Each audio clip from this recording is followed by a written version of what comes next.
तो देखिए कई सवाल खड़े होते हैं ऐसे में एफडीएल एपी को लेकर। ये फाउंडेशन करता क्या है, जरा इसके बारे में भी थोड़ी डिटेल आपको देते रहें, क्योंकि इस पर बहुत चर्चा हो गई कि कैसे कश्मीर को लेकर ये अलग एंटिटी समझता है, एक अलग देश समझता है, तमाम चीज़ें।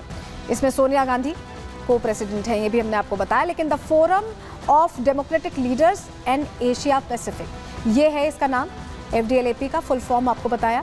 इस संगठन में एशिया के कई देशों के नेता जुड़े हुए हैं। सोनिया गांधी भी हैं। सोनिया गांधी भी इस संगठन में सह अध्यक्ष हैं। इंपॉर्टेंट रोल है उनका, 4 सह अध्यक्ष में से एक है। और एफडीएल एपी कश्मीर को एक अलग देश मानता है। कैसे मानता है ये हमने आपको दिखाया। कश्मीर के मुद्दे को फ्रंट पेज पर बाकायदा जगह दी गई और आगे के पेजेस आप खंगालेंगे तो इंडिया, पाकिस्तान और कश्मीर अलग आपको डिफरेंशिएटेड वहां पर दिखाई देगा। इस संगठन को जॉर्ज सोरोस फंडिंग कर रहा है, वो साक्ष्य भी हमने आपको दिखाया बाकायदा वेबसाइट पर, ये मेंशन्ड है। और इसी को लेकर अब प्रश्न पूछे जा रहे हैं और प्रश्न पूछे लाजमी भी हैं। लेकिन जॉर्ज सोरोस का नाम आप बार बार सुन रहे हैं। जॉर्ज सोरोस, अगर आप नहीं जानते हैं तो अब हम आपको बताने जा रहे हैं कि कैसे जॉर्ज सोरोस लगातार भारत विरोध अपना जाहिर करते रहे अलग अलग मौकों पर। पहले बताते हैं आपको कौन है। जॉर्ज सोरोस अमेरिकी मूल के बिजनेसमैन हैं और पिछले 3 दशक में $32 बिलियन इन्होंने दान किए। 32 बिलियन मतलब 27 खरब से ज्यादा रुपए। सोरोस ने ओपन सोसाइटी फाउंडेशन नाम से एनजीओ बनाया और एनजीओ 120 से ज्यादा देशों में यहाँ काम कर रही है। न्याय, लोकतंत्र और मानवाधिकार के मुद्दों पर ये काम किए जा रहे हैं, ऐसा दावा किया जाता है। लेकिन सच्चाई क्या है? पैसों के दम पर दूसरे देशों के अंदरूनी मामलों में इनकी दखल जारी है।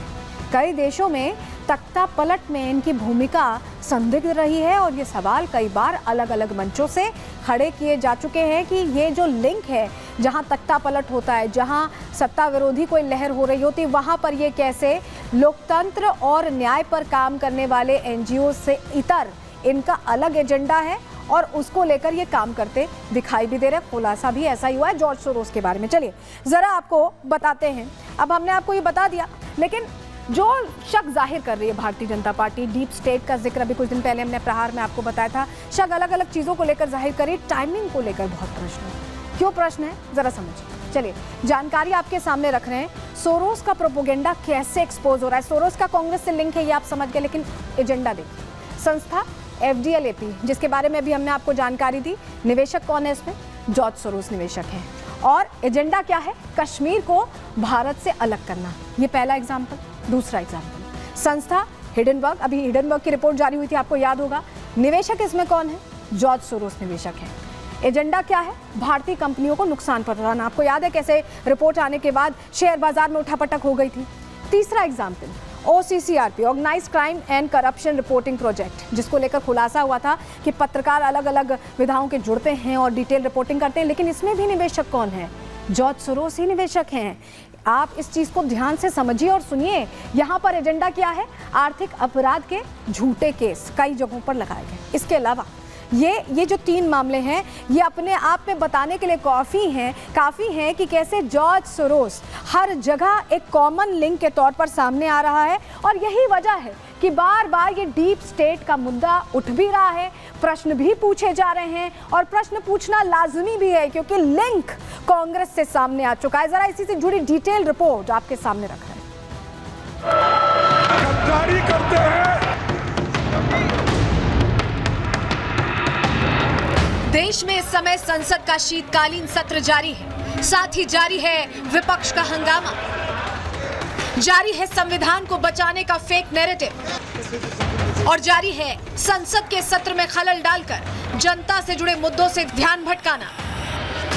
लेकिन आज जब संसद का सत्र शुरू होने वाला था, उससे पहले ही संसदीय कार्य मंत्री ने अपनी मंशा साफ कर दी। किरेन रिजिजू ने बता दिया कि आखिर विपक्ष किसके इशारे पर संसद की कार्रवाई में खलल डाल रहा है। बीजेपी ने आज एक ऐसा खुलासा किया है जिसके बाद कांग्रेस का शीर्ष नेतृत्व बौखला उठा। संविधान की दुहाई देने वालों के गले सूख गए, क्योंकि बीजेपी नेताओं ने कांग्रेस की उस नस को दबा दिया जिससे कांग्रेस का देश विरोधी एजेंडा खुलकर सामने आ गया। हाथ में संविधान लेकर बार बार देश बचाने की बात कहने वाले कांग्रेसी नेताओं की पूर्व राष्ट्रीय अध्यक्ष एक ऐसे संगठन से जुड़ी हैं जो कश्मीर को भारत का हिस्सा ही नहीं मानता।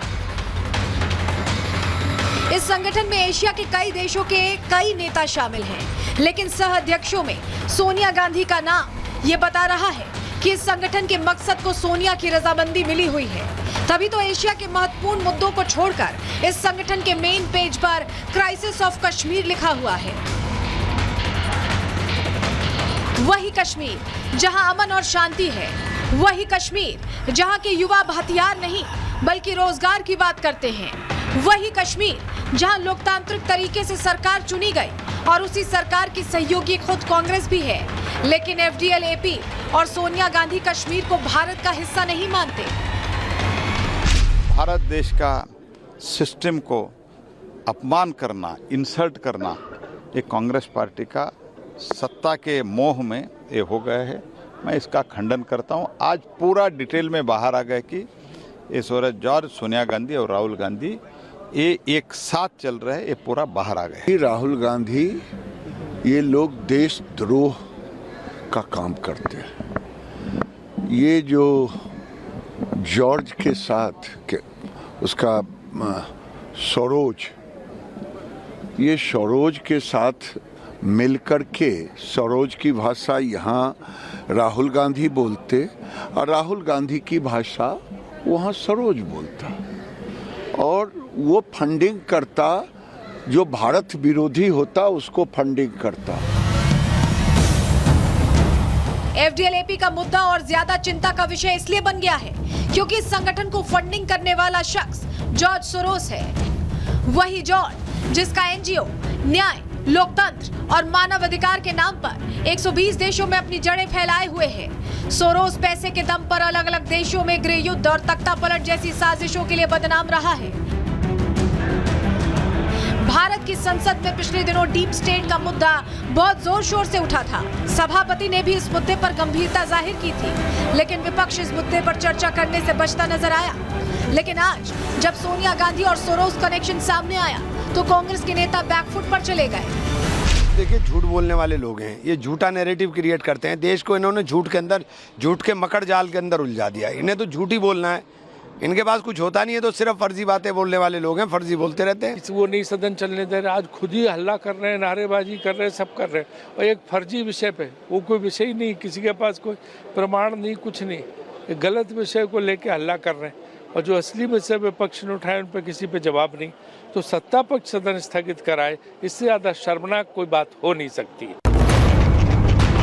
फिलहाल सोरोस से सोनिया कनेक्शन पर कांग्रेसी नेता साफ साफ कुछ भी नहीं कह रहे हैं। एफडीएल-एपी का मुद्दा गरमाने के बाद राहुल और प्रियंका भी संसद से गायब नजर आए। ऐसे में देखना यह होगा कि आखिर एफडीएल-एपी मामले में कौन से नए खुलासे होते हैं। Bureau report, Republic Bharat.